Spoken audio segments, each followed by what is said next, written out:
This is a 55mm 2.8 micro from Nikon, built in 1987.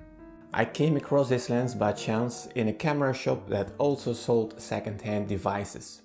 Since the lens was in such a good condition, including the original packaging, my interest was aroused. I bought this lens used for $160. If I didn't like the lens, I could sell it for the same money without any problem or make even profit of it. But spoiler alert, I'm telling you right now, they're going to have to drag this lens out of my hands before it goes out the door. Everyone laughed in the 80s when Nikon launched plastic lenses like this micro lens. No one thought these lenses would last long. But look, over 30 years old, this lens appears to be brand new. Looking good from the outside is one thing, but how does this lens perform? When I post a review of a lens, it means that I have tested it extensively and that I also show photos taken with this lens. I've tested the Nikon 60mm macro, the AFS and AFD lens, also the Sigma 105, but I can safely say that this lens is the superior lens. The color reproduction of this lens is truly incredible.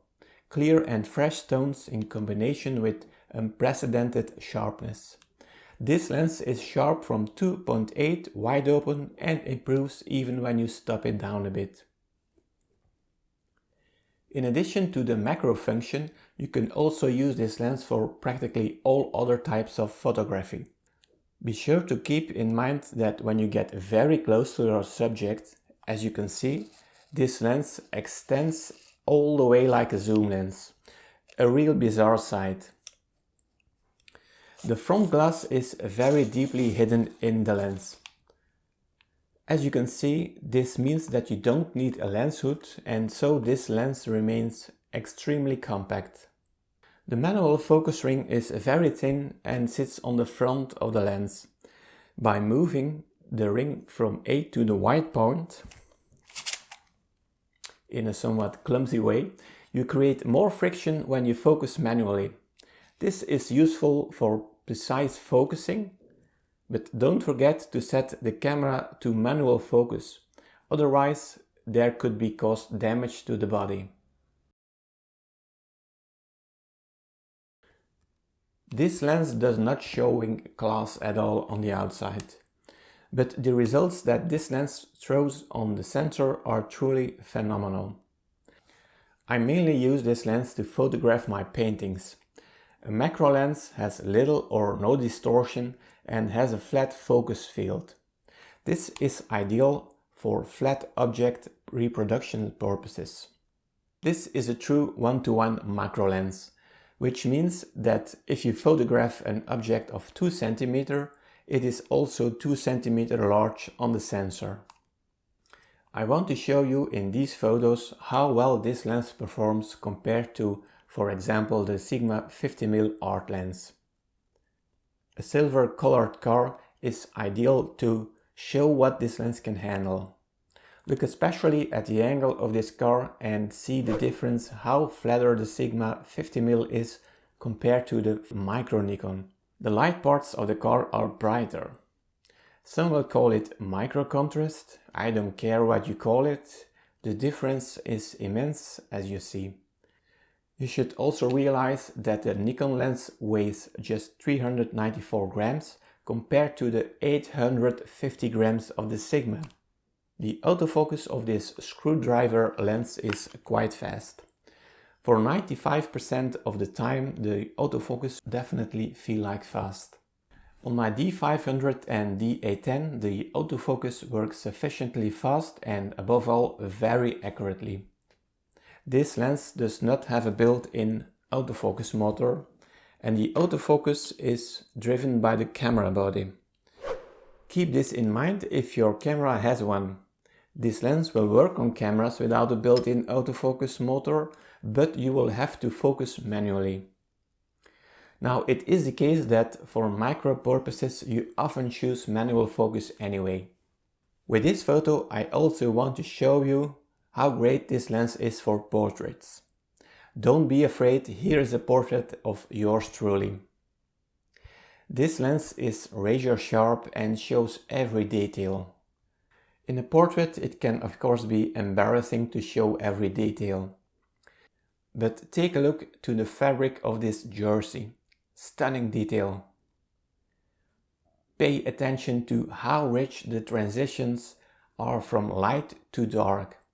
There is an incredible tonality seen in this photo. You can display three-dimensional shapes so easily with this lens that this 55mm certainly can be used as a portrait lens, both on full frame and crop sensor cameras. I use this lens for photographing my paintings. You can't imagine a better lens than a micro lens, especially this 55mm for taking pictures of works of art.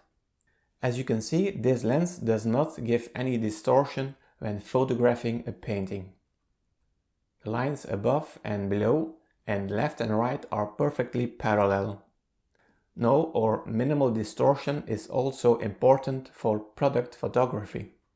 So if you often shoot for web shops, this Nikon 55mm micro can be a cheap and extremely good lens. Because images tell much more than words, here are a few more photos taken with the 55mm.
To be honest, I bought this lens quite impulsively, but I'm so glad I made that decision.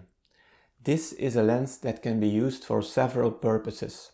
Sometimes I like to call it my Swiss Army knife. When you mount this small and light lens on your camera, you have a lens for macro, landscape, street photography and even portrait photography. Is there really nothing negative to say about this lens? Well, it's a 2.8 lens like most of the macro lenses. So if you often use a 1.4 or a 1.8 lens in dim situations or for creative use to isolate your subject from the background, then this lens is not fast enough in terms of aperture. If you stop your 1.8 lens anyway down to 2.8 in most cases, then you will fall in love with this lens.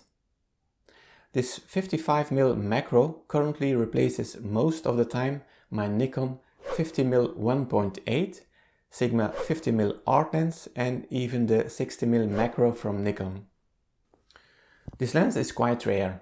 Having been in production for a very short time, only 3 years between 1986 and 89, Nikon made about 40,000 copies of this lens and then replaced them with the 60mm macro. Therefore, this lens is quite limited to find on the second-hand market. If you come across this macro lens, definitely buy it. Just check the condition of the lens, of course. If you own this lens yourself, be sure to let me know in the comments. That's it for this video and I hope to see you again in the next one. Take care.